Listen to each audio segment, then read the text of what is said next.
Mesdames, Messieurs, Monsieur le sous-préfet, Monsieur le député, chers conseillers départementaux, chers conseillers départementaux, hommes et femmes du conseil municipal qui font de ce Jolgon cette force et ce dynamisme.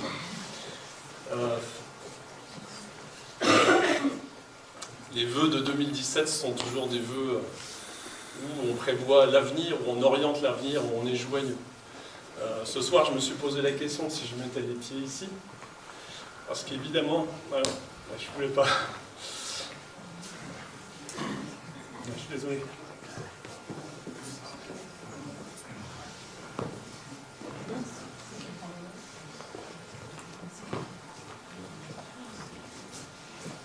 Il est vrai, on en a parlé tout à l'heure, je pense que Eric est vraiment ému et c'est vraiment très très difficile les faits qui sont déroulés à la communauté de communes cette semaine. Donc, Georges, si tu veux dire un mot, monsieur le conseiller départemental, mon binôme, est-ce que tu veux dire un mot?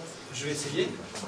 Je pense que, effectivement, j'ai pas vécu, j'ai entendu parler, mais ce qu'a vécu certains d'entre vous, certains d'entre nous, mesdames et messieurs, monsieur le sous-préfet, monsieur le député, mesdames et messieurs les maires, responsables d'associations, le conseil municipal de Jolgon réuni derrière moi.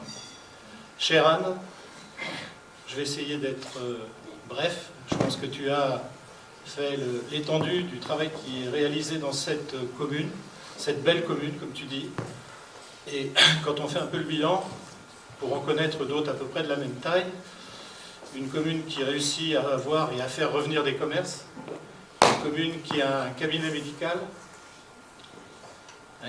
une commune où on arrive à faire aussi des regroupements scolaires et des travaux, l'assainissement. Je pense que c'est véritablement rare de nos jours et je pense que ça nécessite, pour tous ceux qui sont à la base de ce travail, et je pense à la fois à toi, Anne, à tout ton conseil municipal, à tous ceux qui ont pu quelque part vous aider, c'est faire preuve de beaucoup de volonté, beaucoup de travail évidemment, beaucoup de soucis certainement, mais c'est très rare, je voudrais le souligner parce qu'on entend trop souvent, et avec raison, des maires qui commencent à se désespérer de ne plus avoir de médecins, de ne plus avoir de commerce, ni boulangerie, ni café, de ne plus avoir d'école, pour souligner à quel point le travail qui a été réalisé ici était quelque part exemplaire. Alors voilà, je souhaite bien évidemment que cette commune continue de se développer, toujours en harmonie, bien évidemment, à garder son caractère agréable, cette belle commune. Et puis je suis persuadé aussi, et là c'est plus mon binôme dont je voudrais parler, c'est que tout ce travail qui est fait en amont nécessite beaucoup d'heures, et je sais, Anne, comment tu t'es débattue pour pouvoir mettre en place le regroupement scolaire. J'ai été témoin de discussions fortes, houleuses, où tu n'as jamais rien cédé, et je veux te féliciter pour ça parce que c'est pas si souvent qu'on a une telle volonté. Bravo à toi, bravo à tous ceux qui sont autour de toi, et je souhaite vraiment que la commune de Jolgon continue sur les rails sur lesquels elle s'est inscrite depuis quelques années. Merci à vous.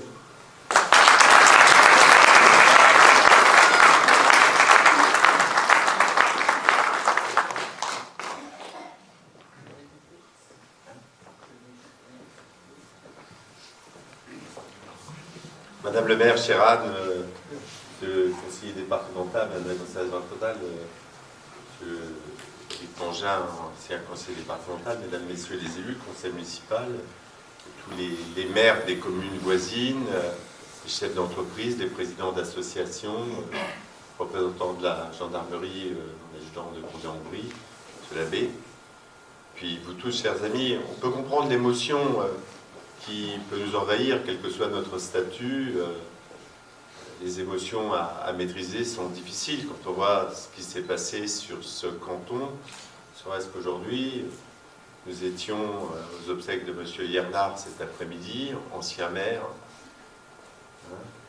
Ici, Daniel Berger, à qui vous rendez hommage, nous avons rendu hommage ce matin et à qui on continue de rendre hommage ce soir, parce qu'on est dans une salle qui l'a réalisé. Donc les drames nous accompagnent et encore plus quand on fait référence à cet accident dramatique qui a coûté la vie à une collaboratrice de la communauté de communes de Condé-en-Brie, et que vous connaissiez les uns les autres. Je pense à Micheline qui a travaillé avec elle. Donc il est tout à fait légitime que ça puisse nous émouvoir à ce niveau. Et puis c'est quelque part assez réconfortant, quoi. À un moment où on se souhaite des vœux, de partager des émotions sur des aspects humains. C'est plutôt bon signe. On dit tellement que notre société est déshumanisée, alors n'ayons pas de honte à manifester de la simplicité et de l'émotion comme c'est le cas ce soir. Et puis le rassemblement des vœux, c'est montrer que la vie continue, quoi. Et c'est, hélas, les drames, c'est le lot quotidien. Et puis la volonté, parce que c'est un mot qui a été utilisé très souvent, eh bien ça doit nous emmener vers des lendemains meilleurs. Pour autant, je voudrais revenir sur le drame que la communauté de communes a rencontré avec le décès de cette collaboratrice. Elle dit, je n'ai pas assisté bien évidemment à l'accident, mais je suis allé aux urgences au moment où j'espère que votre deuxième collaborateur est hors d'affaires. Et franchement, je vous l'ai dit, monsieur le sous-préfet, il y a des problématiques de désertification médicale, pas ici à Jolgone, parce que vous avez su prendre les affaires en main, et félicitations à madame l'ancien maire, et puis à toute l'équipe. Aujourd'hui, les hôpitaux comme celui de Château-Thierry, à travers le service d'urgence, connaissent un afflux de patients qui ne passent même plus par le médecin. On y va directement. Et monsieur le sous-préfet, nous y sommes allés dans la nuit du réveillon et on n'a pas vu cette essence. C'était une nuit de réveillon qui était particulièrement calme. Mais ce jour, et pas seulement ce jour, ça croule. Il y a des malades, des blessés dans les couloirs. Il y a des malades, des blessés ou des familles qui attendent dans ce hall qui est qu'un hall de gare, qui n'est pas une salle d'accueil. Donc je l'ai dit dans mon discours hier soir, mais je pense que nous aurons une action à mener. Parce que le centre hospitalier de Château-Thierry, que nous avons contribué à maintenir à un moment, a besoin, parce que madame l'ancienne directrice, il y a eu tellement d'efforts qui ont été faits par l'ensemble de la communauté hospitalière, des gages qui ont été donnés, à travers le projet médical qui est engagé, que nous puissions avoir le soutien financier, même si l'État a accordé 2 millions d'euros pour engager des perspectives. Il faut que la modernisation, la mise aux normes soit mise en œuvre le plus rapidement possible avec la modernisation de la maternité et puis des urgences. C'est vraiment indispensable pour notre territoire. Ceci étant, si je vous dis ça avec un peu de gravité, nous devons nous féliciter aussi d'avoir cet établissement avec aujourd'hui, grâce au groupement hospitalier de territoire qui s'est mis en œuvre, au partenariat avec Soissons qui a permis de faire venir des médecins, au partenariat avec Villiers-Saint-Denis et l'ouverture sur le CHU de Reims qui donne de la force à ce service de santé mais qui doit pouvoir bénéficier d'équipements supplémentaires pour encore aller plus loin. Donc je voulais le dire au-delà de cet aspect dramatique. Donc quand je parle de l'hôpital de Château-Thierry, tout de suite, le lien avec le CHU de Reims nous ramène à des moments de mobilisation par rapport à la définition de la grande carte des Hauts-de-France, où nous avons manifesté notre volonté d'être plutôt en relation avec la Marne, même si on me dit aujourd'hui, mais la capitale du Grand Est, c'est Strasbourg. Et puis, donc, c'est pas la capitale qu'on souhaite, nous. Que ce soit Lille ou Strasbourg, pour nous, c'est pareil. Par contre, ce qu'il faut absolument, c'est que nous puissions avoir des échanges continuels, permanents, sans qu'il puisse y avoir la moindre difficulté avec Reims. Et je salue le technicien responsable de la région sur le territoire, parce que ça va être un des enjeux forts de l'année 2017. 2017, il y a bien sûr la mise en place prochainement, et je pense que Anne l'a rappelé, de la communauté d'agglomération de la région de Château-Thierry.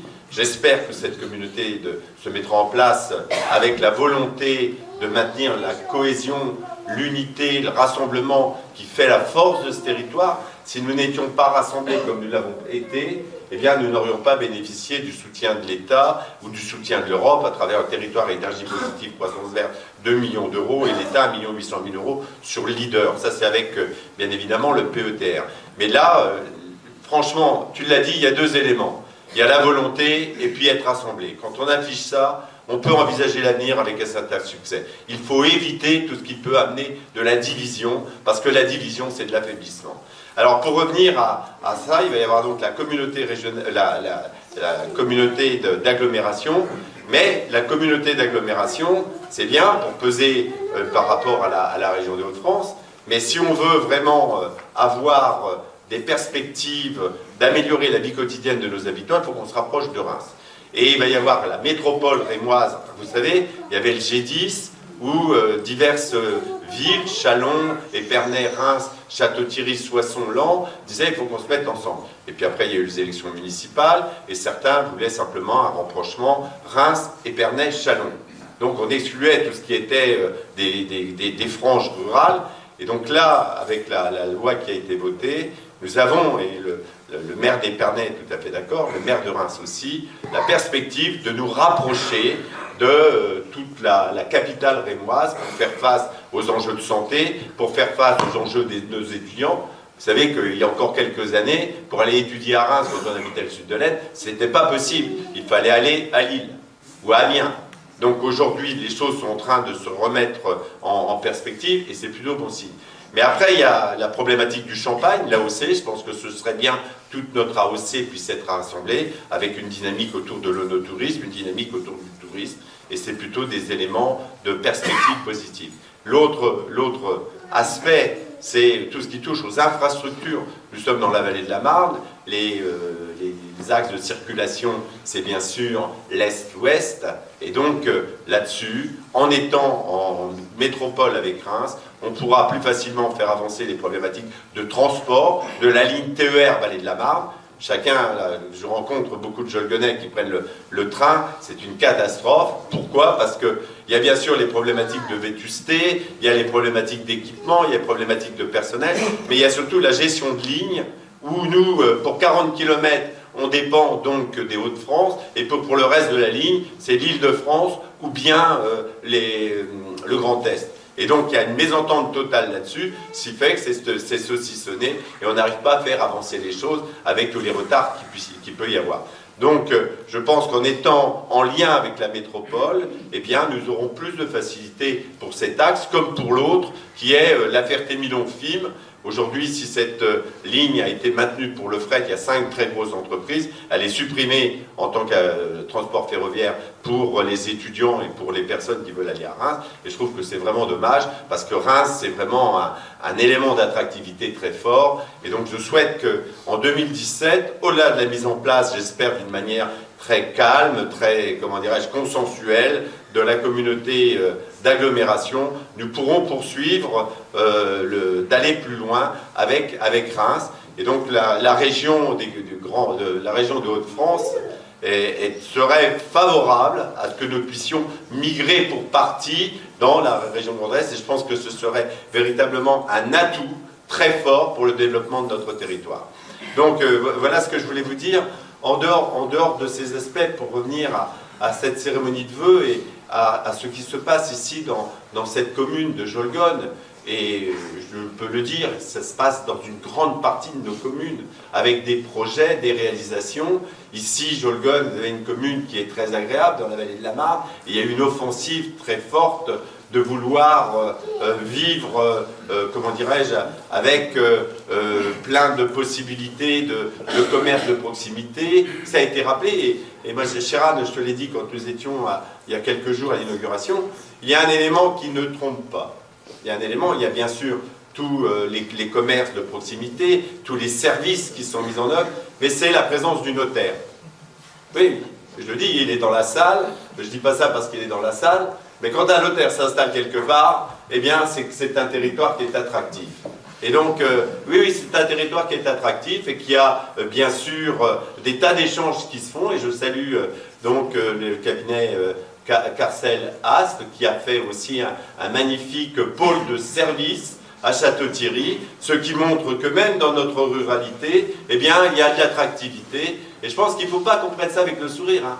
Quand on a des services publics, des services comme celui-ci, libéraux, qui s'installent, c'est pas pour rien, parce qu'ils ont raison. Ils veulent y faire du commerce, ils veulent y faire du business, et c'est donc bien pour le territoire. Donc je voulais le dire. L'autre élément qui est dans la continuité de ce qui s'est exprimé ce matin autour de l'action de Daniel Berger, c'est cet engagement du tissu associatif et des bénévoles.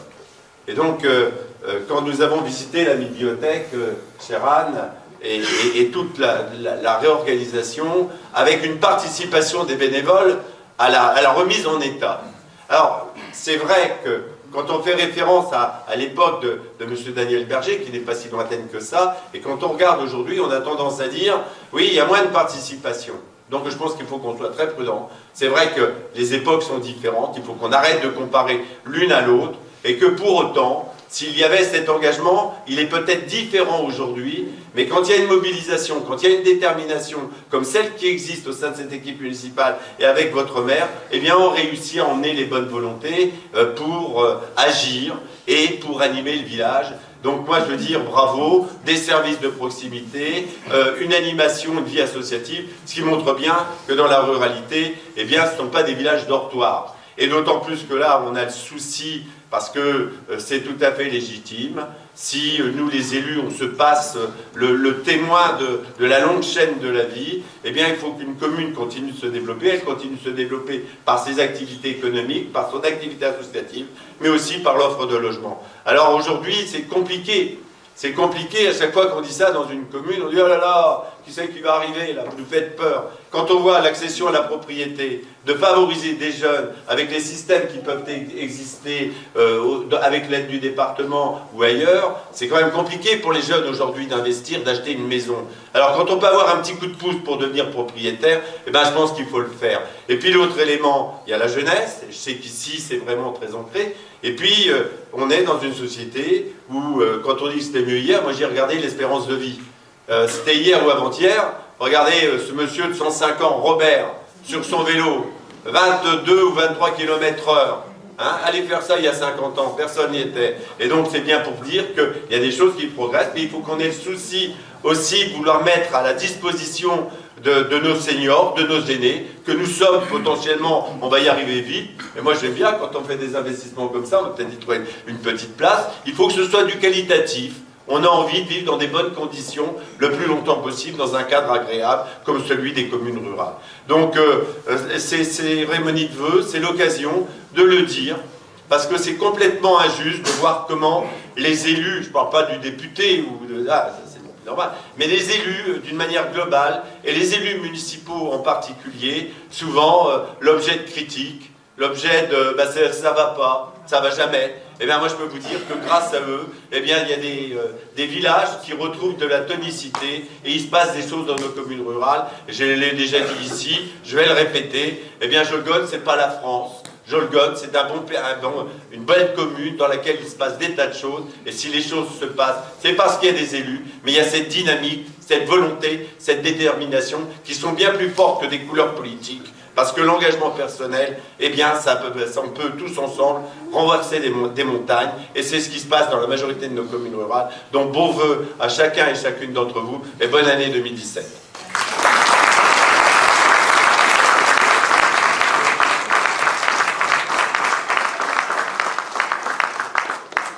Merci beaucoup. Eh bien, écoutez, je pense que c'est aussi le moment maintenant qu'on attend tous, c'est de se retrouver devant le verre de l'amitié pour un bon moment de convivialité. On arrive tout de suite et voilà, bonne soirée, merci d'être avec nous.